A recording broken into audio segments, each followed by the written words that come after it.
So, happy Christmas Eve. Happy Christmas Eve. Merry Christmas Eve to everybody. I'm assuming scissors are down. Better be. Oh, I hope so. I hope so too. And if you're not and you're watching this and still grooming, be done. Be done with your holiday rush. All right. So, this week is actually a really good week once you get past the, I don't know, exhaustion to think about where you want your business for next year. But before we do that, Chris is not here yet. So for Christmas, Chris sent me a crystal advent calendar, and I've had a lot of fun with this. But part of the fun has been doing the numbers out of order for her. Okay. So I'm hoping next year I get the same thing from her so I can do the same exact thing. And do we want to just say this is number 24, or do I want to? What do we want to do? What do we want to do, Angie? Is this number 24 or is this a different number? Hi, Kayla. Oh, let Kayla decide. Kayla, is this number 24? This is actually the last box.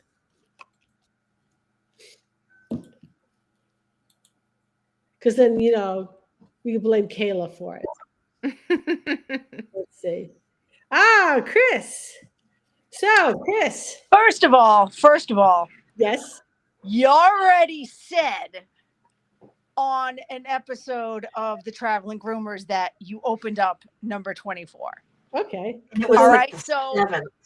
I thought my eye wasn't going to stop twitching for like a half an hour. Wait, what was that? I said I thought my eye wasn't going to stop twitching for like half an hour. She opened box number 24 on day 7. I was like, oh, oh, chaos. I can't handle the chaos. Yes. Oh, and we have a guest. Magnus has joined us. Hey, Magnus. Hi, buddy. So, all right. So, Chris. So yeah, and I don't know if half of your fun is torturing me. Are you going to get it 3 years in a row? Maybe. I just want to say this was a lot of fun. So thank you, Chris. Uh-huh. Okay, so it is number 6. And a gray moonstone. Nice. Now, see, if you'd have opened it in order on Christmas Eve, you would have gotten a beautiful little crescent moon that was all fancy. Well, because here's the thing. So I changed my necklace. I gotta grab them out of my pocket.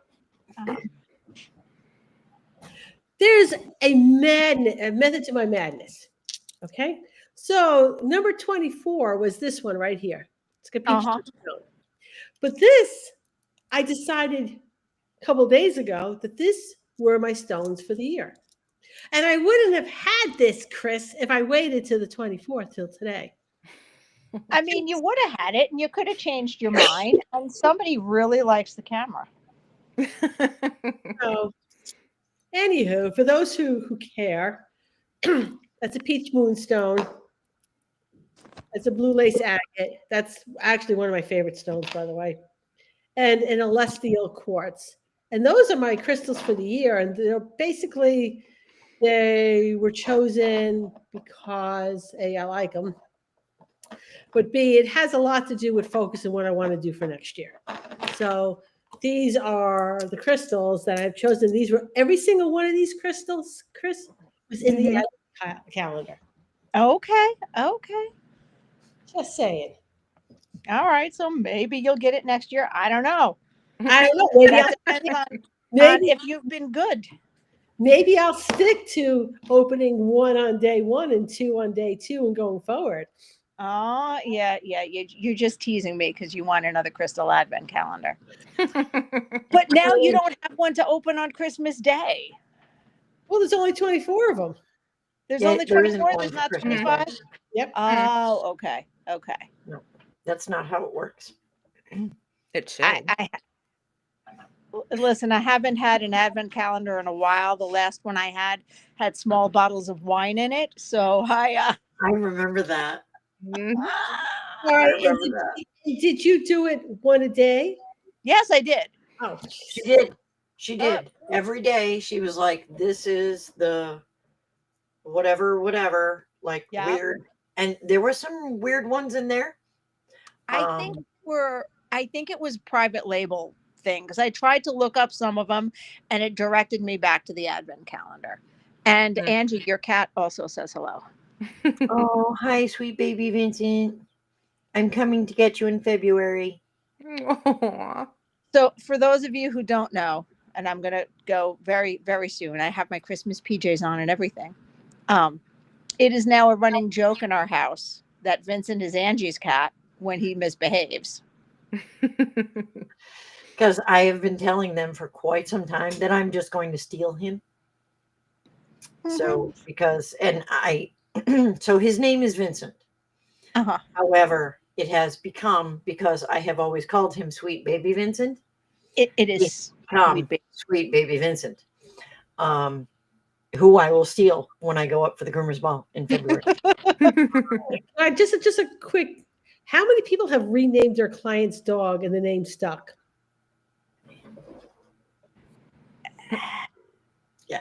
Like lots of them. Lots and lots. And they're just like, I had one, her name was Molly. She was a pug. Renamed her Kissy Pants. It just became Kissy Pants to the point where mom would call, say, hi, I'm calling. I need to reschedule Kissy Pants' appointment. And everybody knew who she meant to the point where we changed it in the computer. Right. So one of my clients had a lab named Magnum. Husband was a big hunter, Magnum, whatever. Okay. And which I thought was inappropriate for such a sweet lab. Okay. So I started calling her Maggie.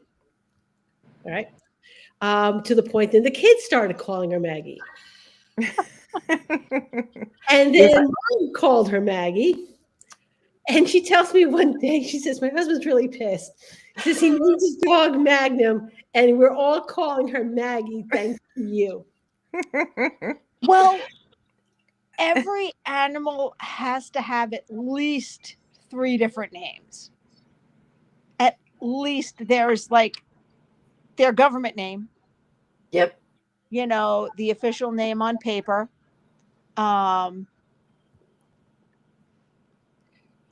And then there's all of the nicknames and all of the nicknames.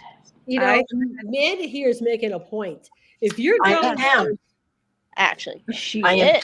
actually teaching a hands-on first aid CPR class in Pennsylvania at the Celtic Canine Studio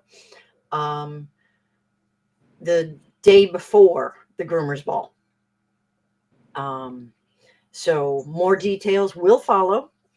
And if you need a hands-on pet first aid CPR class, which you do if you are not current and they last 2 years. So you need to, and if you have not done it in a while, now's your opportunity.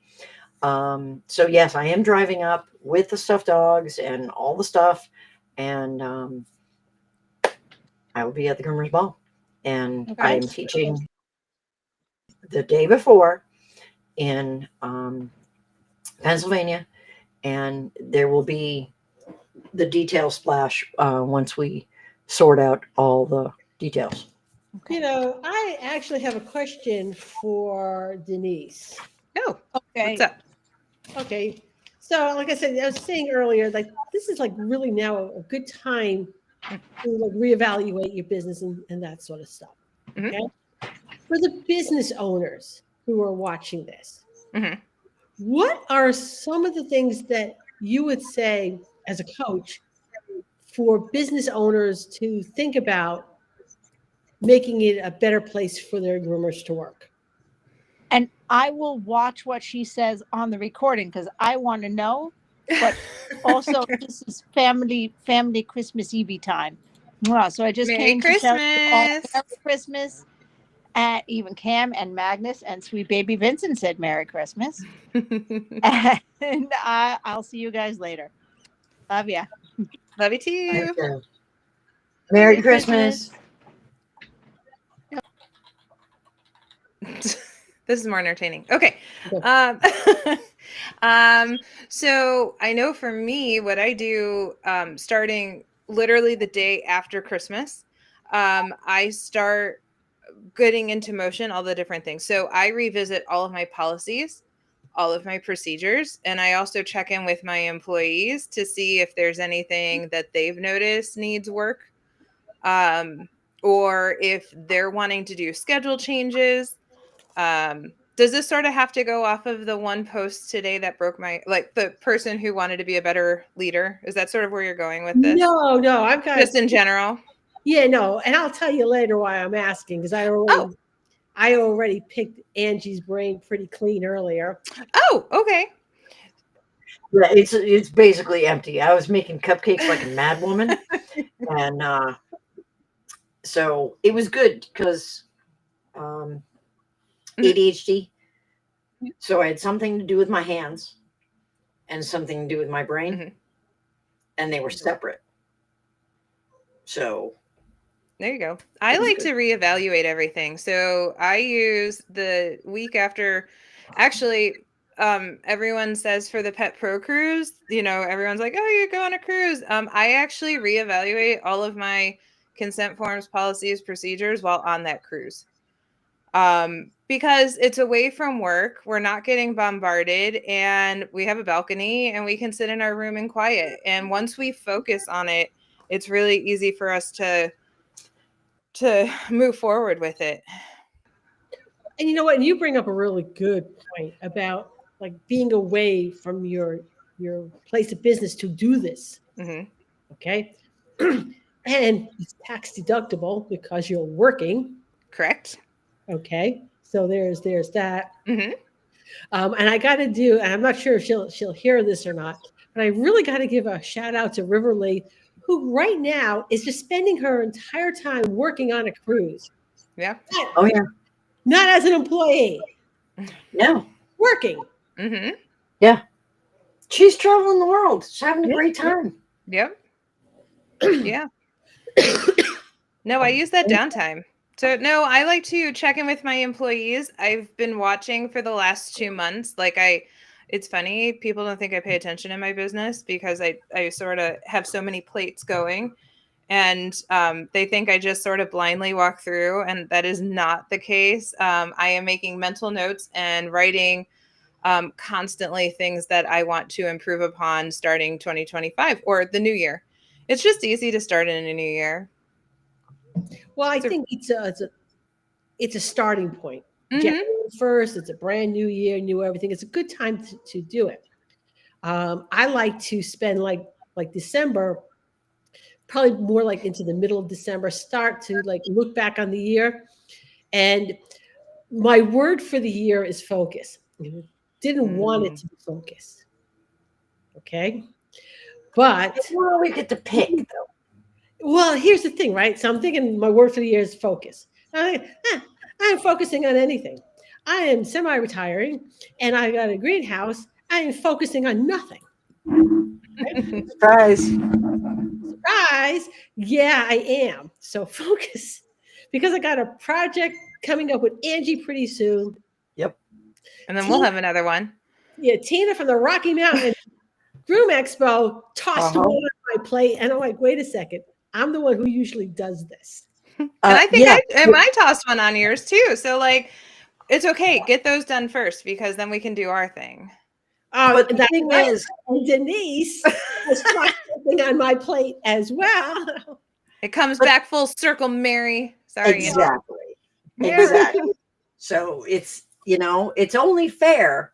Yeah. Because you were the reason for the rabbit certification and the rabbit book. You're like, oh no, you got to do this. And I'm like, yeah, and you're like, okay, here's your hang glider. Bye. Off the cliff you go. And it's like, wait, You'll be fine. You'll be fine. You'll be fine. You'll be fine. Yes. Yeah, it'll be fine. No, we have, well, and I like focus as your word, because I'm also delving into Ambitious Groomer. I'm going to finally get my website and everything else that I've been talking about up in the next 4 weeks. I have some really cool, I'm expanding my handbook into doing SOPs. Angie, you'll love that one. I'm trying to figure out how to get SOPs done for people. I Very have a nice. product coming out, like an actual, like not Ambitious Groomer product that prototype right now and getting a Oh, whole I'm new business. excited about that. Yeah, I know, me too. And I've had really good feedback on that, so I'm excited about that. And then, yeah, and I help on Barkley HQ. It's a new not new software, but it's a new owner for the software. So we have some things in the works too that he wants to get in on. So, yeah, focus is the thing, and diversity. So with SOPs, Mhm. just to be clear, anytime you're writing SOPs for your business, which for anyone, standard operating procedures, anytime you are doing standard operating procedures, any rules that you create within these standard operating procedures, they must apply equally to all. So you can't say these people X. So, like when I worked for the department, they couldn't make rules just for me. Like they couldn't say, you have to X because you are female. Nah, Mhm. nah. So it has to apply equally across the board. So it said there's no fingernail polish. And well, at the time I was the only woman. So I used to paint crazy things on my toes because it's excited about toenail polish. And I was going to see my feet, except for the lieutenant in the gym. And it used to make his eye twitch because he's like, you have turkeys on your feet. Why do you have turkeys on your feet? And I'm like, because I can. Because I can. And because I know it drove him crazy. So I had turkeys on my feet and put little snowmen on there and Santa Claus and little reindeer and little hearts and shamrocks. And he's like, "Ugh." But you can't make rules just for me. You have to apply to everyone. And there has to be a purpose. So he can't suddenly pull out of the air, oh, hey, no, with the toenail polish. Can't do that. Mhm. There has to be a purpose to your SOPs. Mhm. So, and right. Okay. So Kate says they kind of do because then it becomes part of general orders, but there has to be an instigator for that to become a thing. So you Well, can't just like, there has to be a reason. that was for those who work corporate, who we would get this. Store manager would come in. I'm sitting at behind the thing with the sheet from corporate with the most stupidest rule in existence. Yeah. Okay. So standard operating procedure. Somebody asked, what is SOPs? Somebody did something stupid, and now we have this generalized how does this even apply to me? Yeah. And sometimes it Mhm. doesn't. Because like it didn't, there were a lot of things that didn't apply to me simply because I didn't do that particular thing. A different department within the department. But then there were others that didn't apply to others because I was in this department, they were not. So yeah, whenever you make your standard operating procedures, make them evenly across the board, and there has to be a purpose. And if you make them and they are basically directed at one person, you could be launching legal problems for yourself. That's all I'm saying. And that's the really cool part. So the whole part of what I'm trying to develop, which is the very detailed aspect, is setting up one-on-ones before doing it to get a vibe, to see where they're at and have a very I'm working out a very good system so that it takes that emotion out of it, because I had such a hard time for me developing procedures because I really had to get in the mindset of being factual based and not just doing, like Mary said, a knee jerk reaction because something happened. And how many businesses don't have the time, or is that not a priority to do because there's so many other hats that people are wearing? So this is, the handbook's great. Don't get me wrong. You have to have a handbook to start with the SOPs. Like that has to be a prereq. But just to get people's businesses organized. And I'm so close to figuring out that one little thing to get me over to be able to offer it You where know, I'm happy. Mine was 743 pages. Yeah. The reason that Angie was able to take over Positive Ed was because I had I had all of this stuff written, every little thing I did. Was all literally right there. It was beautiful. And so when I sold my salon, it's like, okay, I pulled the filing cabinet, pulled it out of the bottom and went, boom. It's how to do every single thing here. Well, and Every Angie, policy, every procedure, everything, down to how to clean the bathroom, where you can find the product, where you can find the MS, the safety data sheet.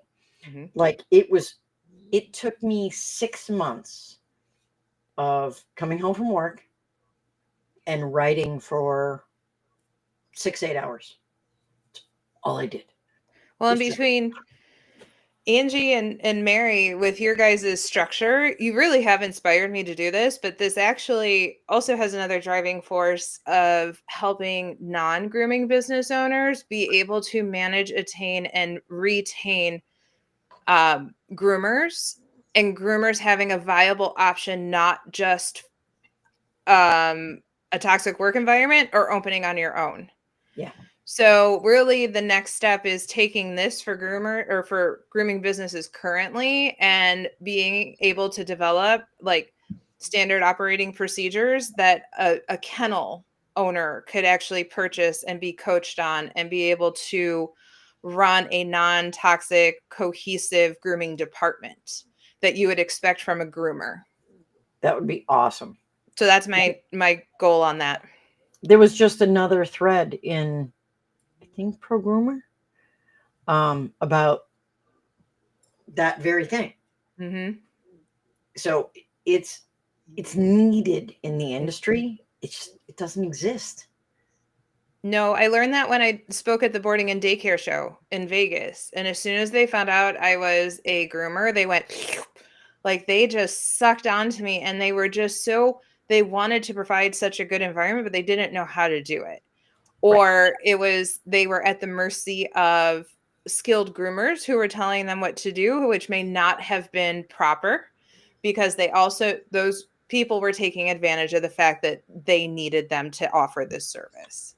Right. So it's making non-grooming business owners knowledgeable of what to look for and what our industry entails, all while being able to employ the people that would fit within that and not be so reliant on those behaviors. Yeah, that makes Mhm. perfect sense. And it's needed. Goal for that is May. So I'm really pushing for that one. Okay, that's a good time frame. All right. How are you going to sell How are you going to sell that? That's going to be one-on-one, right? That's not going to be a product that you just sell, correct? Correct. It'll be like a product that someone purchases to start it'll be on the website as a product to purchase to start the snowball, like to start the ball going. But most definitely I have to figure out it will be a one-on-one service.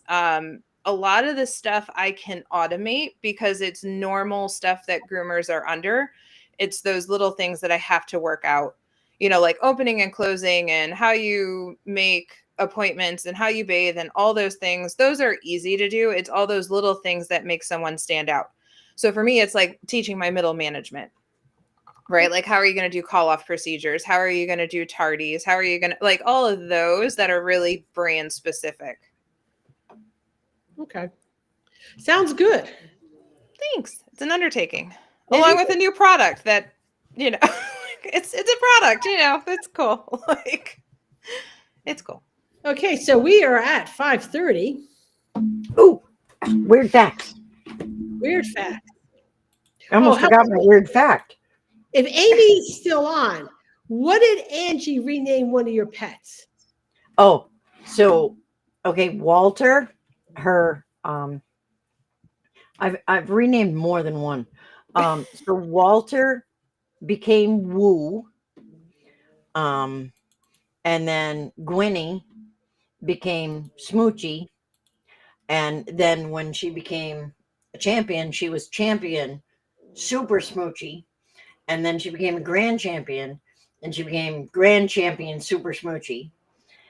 And um, and then so Nemo, her Bichon, is Floofy Floof because he is the floofiest of the floofs.